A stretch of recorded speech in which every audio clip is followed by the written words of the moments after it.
Fala galera, aqui é o Thiago Oberdan, do canal Oberdan Power BI, e hoje eu vou trazer uma informação aqui importantíssima que muita gente me pergunta a respeito, que é sobre os requisitos mínimos para se trabalhar com o Power BI. Então já vale aquela inscrição, aquele like, compartilhamento com todo mundo que você acha que vai ser interessante ver esse vídeo, tá bom? Então, sem muita delonga, a primeira coisa que eu gosto de fazer é ir no próprio site da Microsoft, para ver o que a Microsoft diz, né? Então, ó, vou entrar aqui no site da Microsoft, e aqui ó, tem uma parte, né, de Power BI, como obter o Power BI, tem diversas informações aqui, e aqui embaixo na página tem os requisitos mínimos, tá? Aqui ela já fornece para a gente o mínimo que ela espera que a gente tenha, que ela exige que a gente tenha para poder trabalhar com Power BI no nosso computador.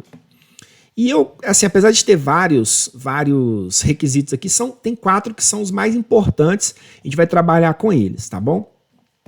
O primeiro aqui, que é o que ele traz primeiro, inclusive, é a respeito do Windows. Então ele já fala pra gente aqui, ó, primeira informação, não há mais suporte para o Power BI Desktop no Windows 7. Então o mínimo que a gente precisa para trabalhar com o Power BI no computador é o Windows 8.1, tá bom? Então assim, e lembrando, 8.1 é o mínimo. A gente trabalhar com o mínimo, a gente está sempre com a margem baixa, né? Então o ideal é que a gente esteja sempre o mais atualizado possível. Eu sei que não é a realidade, então pelo menos o 8.1 a gente precisa ter, beleza? Para a gente ver, né, qual que é o Windows que a gente tem na nossa máquina, a gente pode pesquisar aqui, ó. Vou pesquisar, vou clicar aqui de novo. Informações do sistema, né? A gente vem em pesquisar, ou você pode clicar na tecla do Windows também, mas é só pesquisar aqui, ó, informações do sistema. Vou clicar aqui e ele traz diversas informações aqui para mim. Então a primeira informação que ele me traz, ó, é o sistema operacional. Ele já me fala, ó, é o Windows 11, né? Então assim, como o pré-requisito é o 8.1, no meu computador que é o Windows 11, tá rodando tranquilo, não tem tido problema nenhum, então tá tudo bem, tá bom? O próximo requisito que é importantíssimo é a memória RAM. A memória RAM, ele fala pra gente o seguinte, ela tem que ser ao menos 2 GB de memória disponíveis.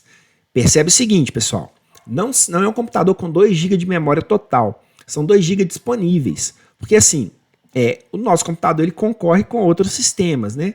Então, assim, se você quiser, por exemplo, estar trabalhando com o Power BI, ouvindo uma música, alguma coisa, já vai estar concorrendo isso. Então, assim, o ideal é que tenha mais que isso. A própria Microsoft traz para a gente que o recomendado é mais que 4 GB, tá? Na mesma tela aqui que a gente estava vendo as informações do Windows, a gente consegue ver qual que é a memória do nosso sistema. Então, a memória física do meu sistema instalada, né? Ela é 8 GB, né? Então tem rodado bem tranquilo assim, então, mas lembrando que o meu computador ele não concorre muito com o Power BI, então, por exemplo, eu não abro o Power BI, mas outros programas pesados e tudo, então ele tem trabalhado muito bem desse jeito, tá bom? Então, acredita aí que 8 GB pelo menos é para você trabalhar bem, assim. O ideal, lógico, que a gente ter 16 GB pelo menos aí para trabalhar sem nenhum problema, né? Mas 8 GB tem atendido bem, tá bom? Outra informação muito importante é o processador. O processador, ele também vai estar aqui nessa tela, ó, esse aqui. Ele vai trazer para a gente as informações, né, do nosso processador. Então, uma coisa que ele fala para a gente aqui a respeito, ó, ele tem que ter pelo menos 1 GHz, né, um processador de pelo menos 1 GHz e 64 bits. Ele mostra aqui para a gente, ó, 3.2 GHz, tá? Mas assim, traduzindo em miúdos, acredito que pelo menos aí um processador i5 da 8ª geração, tá? Vamos trazer assim, dar um nome para ele, né?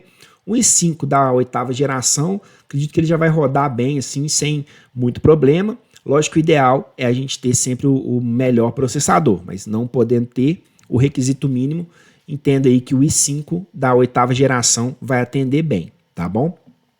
O próximo requisito vai ser o nosso armazenamento.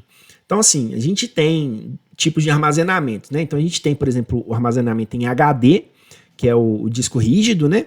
E a gente tem o SSD. Então, assim, se você já teve a oportunidade de trabalhar com HD e depois com SSD, você vai perceber que os computadores que têm o armazenamento em SSD, eles são mais rápidos, né? Eles abrem as coisas mais rápido. Então vai fazer muita diferença quando você tiver que exigir performance do seu computador. Quando você precisar abrir um relatório maior, por exemplo, trabalhar com relatórios maiores, tá bom? E para você ver isso no computador também é tranquilo, ó. Só a gente vir aqui numa pasta, né? Qualquer pasta de documentos aqui. E a gente vai vir aqui, ó, na esquerda, em este computador. Pode clicar nele. E aqui em dispositivos e unidades, no meu tem um só, mas pode ser que o seu computador tenha mais.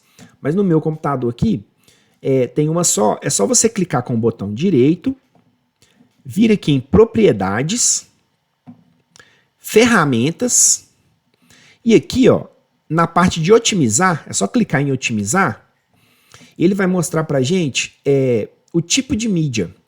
Então, o tipo de mídia do SSD é unidade de estado sólido, né? A sigla SSD significa isso, traduzido para o português. Se for HD, vai estar unidade de estado rígido. Então, a diferença é essa. Quando você tem aí um SSD ou unidade de estado sólido, a tendência é que você tenha uma performance melhor no desenvolvimento aí dos seus relatórios, tá? Então, a princípio, esses são os principais requisitos aí para você trabalhar bem com o seu Power BI, com certa tranquilidade, sem precisar ficar abrindo o relatório e ficar esperando horas aí para que ele abra, tá?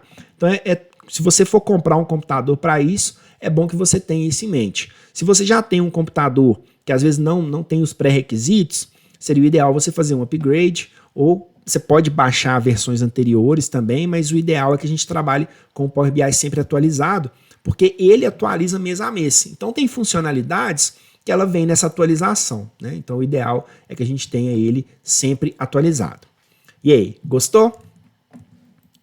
Gostou desse vídeo? Gostou dessa informação? Deixa aqui no comentário, a gente vai batendo um papo sobre isso. Espero que tenha ficado bem claro para vocês e qualquer dúvida é só chamar. Grande abraço, pessoal. Até mais.